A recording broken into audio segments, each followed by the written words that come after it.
Welcome back to the Mass Effect Andromeda gameplay series. In this video, we will take a look at profiles, favorites, and your squad. As you level up in Mass Effect Andromeda, you'll gain access to dozens of skills and over 300 skill upgrades. You're free to pick any skill without being limited to a class, which allows you to create a pathfinder that is totally suited to how you want to play. As we discovered last time, there are three main types of skills in the game: combat, tech, and biotics. As you unlock skills over the course of the game, you'll also start gaining access to profiles. There are 7 types. Let's take a look at 2 of them, the Adept and the Explorer. The Adept profile is perfect for players who want to specialize in biotics. As you choose more biotic skills, the Adept profile will give you bonuses to suit your playstyle. And as you can see, choosing Adept gives bonuses to duration and damage of your biotics. The more you invest in those skills, the higher level profiles you can unlock. Or maybe you want to be more versatile, choosing some combat mixed with biotic and tech skills. This will unlock the Explorer profile, giving you perks and buffs that enhance all your abilities. And of course, you can swap these profiles at any time, allowing you to keep the action fresh, giving you a number of ways to tackle every battle, and making sure you never feel locked into a particular style of play. This brings us to favorites. Favorites are a quick way to map 3 skills and a single profile to one slot. Anytime during combat, you can switch between one of these 4 slots, giving you access to up to 12 of your favorite skills during the course of a single fight. Here's an example. In this battle, I've equipped a favorites loadout designed for long-range combat, utilizing cloak and a sniper rifle to suppress oncoming enemies. The sniper alone isn't enough, so I'll deploy an assault turret and toss some grenades before switching to my second favorites loadout. It's designed for close quarters combat. Loading these new abilities puts them in a cooldown by default, so I'll have to make do with my shotgun until they're ready. The Fiend is too powerful and I'm not in any position to take it out immediately, but my new favorites are ready. I'll make my getaway using Biotic Charge and then maneuver around this group of enemies. This favorites loadout is particularly combo friendly, so I'll engage by comboing Cryo Beam and Lance for an explosive result, then clean up with my shotgun. It looks like the Fiend has taken an interest. I'll do what I can from a distance before switching to my third favorites loadout. One that emphasizes ranged biotic abilities such as Backlash and Shockwave, as well as Flamethrower. Let's see if we can find a better vantage point and stall the Fiend's approach. Using Backlash, I can shield myself from oncoming fire and deflect it back at the enemy. This is particularly useful against large crowds of enemies. However, this horde is scattered, so I'll need to regroup. Looks like the Fiend has other plans. I'll stand my ground by using Shockwave and then follow that up with Flamethrower. The Fiend is hurt, but it's going to take more than that to defeat it. Switching to my final favorites loadout, I'll engage the Fiend with soldier-focused abilities. Let's finish it off with Flak Cannon and Trip Mines. And when it comes to combat, don't forget your squad. Each of your 6 squad mates has 3 active and 2 passive skills. In this case, Cora uses her biotics as a support character, and Drac is a bruiser who can soak up lots of damage. Not only can you set your squad up around the battlefield, ordering them to defend locations, attack targets, or rally to your side, but you can also team up with them for devastating power combos. Power combos activate when you or one of your squad mates primes an enemy or groups of enemies, setting them up for the kill. Then you or a squad mate jumps in to detonate and finish the job. And you can always level up your squad mates to make them specifically good at priming or detonating targets.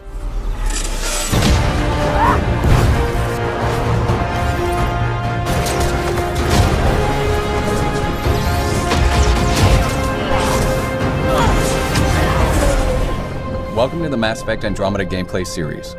In Mass Effect Andromeda, you are the Pathfinder, the ultimate adventurer in a vast, unexplored galaxy on a mission to find a new home for humanity. Can you make it somewhere tropical? Nice, warm ocean, summer year-round? Our first video will take a look at weapons and skills. Andromeda's action is built around fluid, fast-paced, third-person combat. Our combat offers amazing freedom of movement with the use of a jump jet that allows you to jump, evade, and even hover while you're fighting. You'll also notice a new dynamic cover system that allows you to seamlessly use almost anything, including your own vehicle, for cover.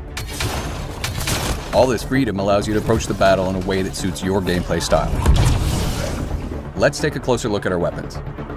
In Mass Effect Andromeda, there are 4 categories of guns: pistols, shotguns, and sniper and assault rifles.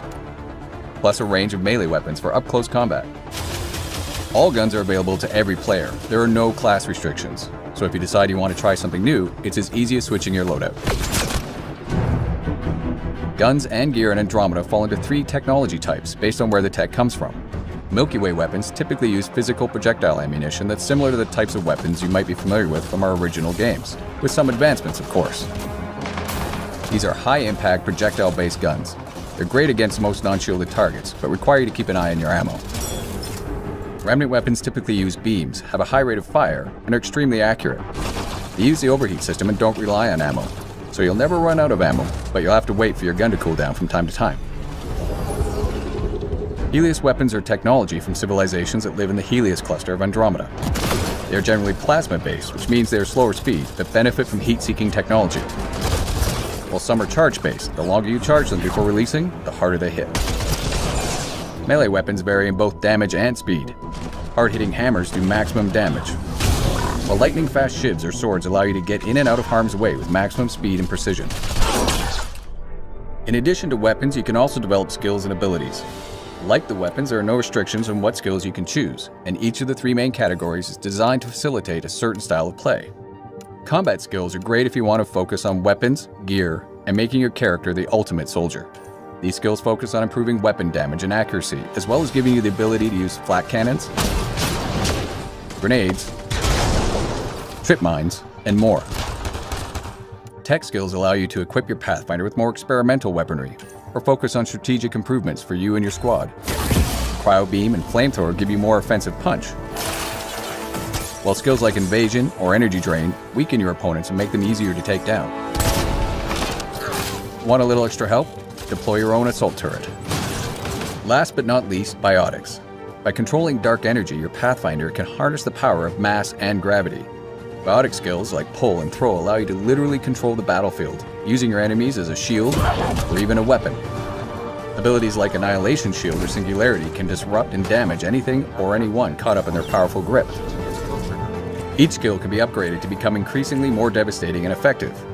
Each also has choices to make when upgrading, offering you more ways to customize your playstyle. Now that we have the basics down, let's put this into action. In this case, our Pathfinder is equipped with a sniper rifle and a shotgun, and they've got their 3 powers selected. You'll notice that different enemies each behave in unique ways. Some will keep their distance and try to snipe us. Others will charge right in and try to flush us out of cover. Sticky Grenades is an advanced version of the Omni Grenade combat skill. They're effective against just about anything, but they have a limited supply. Enemies each have different strengths and weaknesses. For most, headshots inflict maximum damage, but you'll need to pay attention to their health bars. Yellow means they've got armor and won't be as susceptible to certain weapons and powers. Blue means they're shielded, and in addition to being more resistant to biotics, you'll generally need to deal with those shields before their health goes down. And just like you, their shields will recharge if you don't finish them off quickly. Tactical Cloak is a tech skill that allows you to evade enemy detection and inflict increased damage when attacking from cloak.